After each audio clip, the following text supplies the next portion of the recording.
যে বাংলাদেশ সংস্কারের মধ্য দিয়ে গিয়েছে সেটা বিএনপির হাত ধরে গিয়েছে। যে দেশের মানুষ সর্বশেষ জরিপ অনুযায়ী 56% মানুষ পিআর পদ্ধতি কি তাই বুঝে না, সেই জায়গায় 70% লোক নাকি পিআর চায়, সেই পরিসংখ্যান তো আমরা মানতে পারি না। অস্থিরতা সৃষ্টি করার জন্য, বাংলাদেশের আগামী জাতীয় সংসদ নির্বাচনকে বিলম্বিত করার জন্য এবং পারতপক্ষে বানচাল করার জন্য যে শক্তি কাজ করছে তার পক্ষেই এই রাজনৈতিক দলটি কাজ করছে বলে আমাদের সন্দেহ। যে বাংলাদেশ সংস্কারের মধ্য দিয়ে গিয়েছে সেটা বিএনপির হাত ধরে গিয়েছে।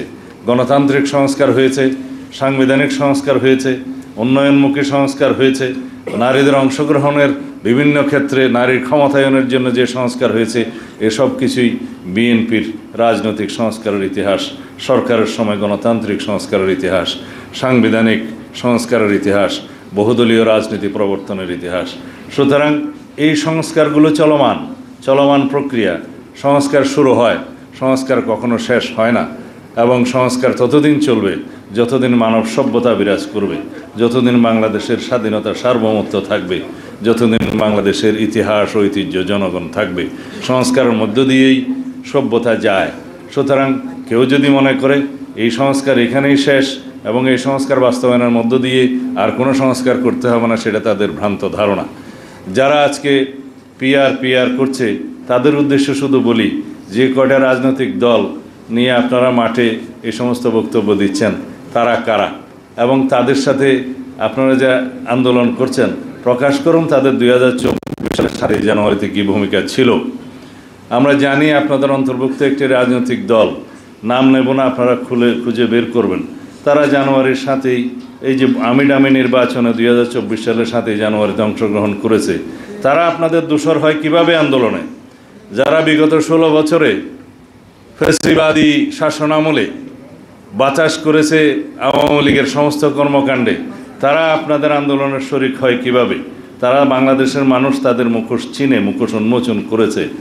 আমরা মনে করি জনগণকে বিভ্রান্ত করার জন্য আপনারা কোনো আন্দোলন করা সঠিক হবে না বাংলাদেশের এই গণতান্ত্রিক আবহের মধ্যে। আমরা চাই সবাই ফ্যাসিবাদ বিরোধী জাতীয় ঐক্য অটুট থাকুক। আমরা সবাই চাওয়া উচিত ফ্যাসিবাদ বিরোধী জাতীয় ঐক্যকে আমরা সমুন্নত রেখে এটাকে শক্তিতে পরিণত করে চিরতরের জন্য ফ্যাসিবাদী শক্তিকে আমরা নির্বাসনে দেই। সুতরাং আমরা বাংলাদেশের উপরে যখন যুদ্ধ চাপিয়ে দেয়া হয়েছিল তখনকার নির্বাচিত প্রতিনিধিরা এই ভূখণ্ডের জন্য গণপরিষদ গঠন করে স্বাধীনতার ঘোষণাপত্র জারি করেন। সেইখানেই জনগণের সামনে তারা বললেন তারা গণপরিষদ গঠন করলেন। তারাও রাষ্ট্রপতি, উপরাষ্ট্রপতি এবং মন্ত্রিপরিষদ গঠনের জন্য তারা এখতিয়ার দিলেন এবং তারা জনগণের পক্ষে রাষ্ট্র পরিচালনা করলেন। তারা জনগণের পক্ষে সমস্ত আইন কানুন প্রেসিডেন্ট অর্ডারের মাধ্যমে জারি করলেন। সেই বৈধ প্রক্রিয়ার মধ্য দিয়েই বাংলাদেশ চলেছে। পরে সংবিধান হয়েছে, সেই সংবিধান অনুসারে নির্বাচন হয়েছে। নির্বাচনের পরই সেই সাংবিধানিক প্রক্রিয়া রাষ্ট্র রেগুলারলি এসেছে, এখানে কোনো অনিয়ম হয়নি। এখন পর্যন্ত 17 বার এই রাষ্ট্রের সংবিধান পরিবর্তন হয়েছে, অ্যামেন্ডমেন্ট হবে, আগামীতে 18 বার হবে। পৃথিবীর কোনো রাষ্ট্রে এই পর্যন্ত, উন্নত রাষ্ট্রেও 127 বার পর্যন্ত 1947 সাল থেকে এই পর্যন্ত সংবিধান পরিবর্তন হয়েছে। জনগণের জন্যই সংবিধান। সুতরাং জনগণ সেই সংবিধান পরিবর্তন করবে জনগণের চাহিদা অনুযায়ী, সমাজের চাহিদা অনুযায়ী, যুগের চাহিদা অনুযায়ী, জনকল্যাণকে সামনে রেখে। সুতরাং আমরা যেন কেউ আবেগী না হই, কেউ যেন এটা না বলি যে গণপরিষদের মাধ্যমে নতুন সংবিধান করতে হবে। আমি তাদেরকে বলেছিলাম গণপরিষদের মাধ্যমে নতুন সংবিধান প্রণীত হলে সেই সংবিধানকে আর পরিবর্তন করা যাবে না। 1972 সালে যে সংবিধান প্রণীত হয়েছে সেটা কি গণপরিষদের মাধ্যমে হয়নি? সেটা কি 1 বছরের ভিতরে পরিবর্তন করতে হয়নি? সংশোধনী আনতে হয়নি? নতুনভাবে যদি গণপরিষদের নামে আমরা একই জিনিস ধারণ করে এটাকে নতুন সংবিধান নাম দেই, তখন কি সেই সংবিধান পার্মানেন্ট হয়ে যাবে, ধর্মগ্রন্থ হয়ে যাবে? সেটা কি পরিবর্তন করা যাবে না? অবশ্যই পরিবর্তন করা যাবে জনগণের চাহিদা অনুযায়ী। সুতরাং আসুন নতুন সংবিধান বলি বা সংশোধিত সংবিধান বলি, গণপরিষদের মাধ্যমে বলি বা জাতীয় সংসদের মাধ্যমে বলি, ঘটনা তো একই। আমরা একটা কথাই বলি যে তাল ধপ করিয়া পড়িল নাকি পড়িয়া ধপ করিল, কথা তো একখানি। এই যে জনগণ ঐক্যমত্যে আসলো, সেই রাজনৈতিক দলগুলো ঐক্যমতে আসলো সংবিধানের কিছু বিষয় সংশোধনের জন্য, মৌলিক সংবিধান সংশোধনের জন্য, সেগুলো যেই প্রক্রিয়াই গ্রহণ করা হবে সেই প্রক্রিয়াটা একটা সাংবিধানিক বৈধ এবং আইনানিক প্রক্রিয়ার মাধ্যমেই হতে হবে। এটাই হচ্ছে আমাদের বক্তব্য।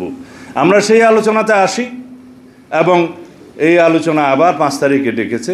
আমরা আশা করি সাংবিধানিক অংশগুলো যেগুলো সংশোধনের জন্য সবাই একমত হয়েছে with some note of dissent, সেই বিষয়গুলো একটা বৈধ আইনানুগ এবং সাংবিধানিক প্রক্রিয়ায় আমরা গ্রহণ করতে পারবো, সেই আশাবাদ আমি এখনও ব্যক্ত করি। সুতরাং গণতান্ত্রিক চর্চার মধ্যে আছি। আমরা তর্ক করব, বিতর্ক করব, বহুমত পোষণ করব, আবার জাতির স্বার্থে জাতীয় ইস্যুতে আমরা ঐক্যমত পোষণ করব। এটাই গণতান্ত্রিক যাত্রা।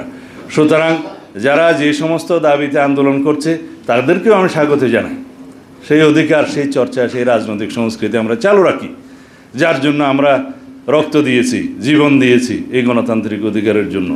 বলা হয়ে থাকে আপনারা আমার বিরোধিতা করবেন, কোনো রাজনৈতিক দল বিরোধিতা করবে, এক রাজনৈতিক দল আরেক রাজনৈতিক দলের বিরুদ্ধে কথা বলবে, সেইটা বলতে পারে, কিন্তু সেই বিরুদ্ধে কথা বলার অধিকার বজায় রাখার জন্য আমরা জীবন দেব। এটাই হচ্ছে গণতন্ত্র, গণতন্ত্রের ভাষা। সুতরাং আমরা সেই চর্চার মধ্যে থাকি এবং পরিশেষে এমনভাবে আমরা জাতীয় ঐক্যমতে আসবো জাতীয় ইস্যুতে, যাতে জনগণ বিজয়ী হয়, এদেশের মানুষ বিজয়ী হয় এবং আমরা সকল রাজনৈতিক দল জনগণের কাছে পরাজিত হব। ধন্যবাদ সবাইকে। আসসালামু আলাইকুম।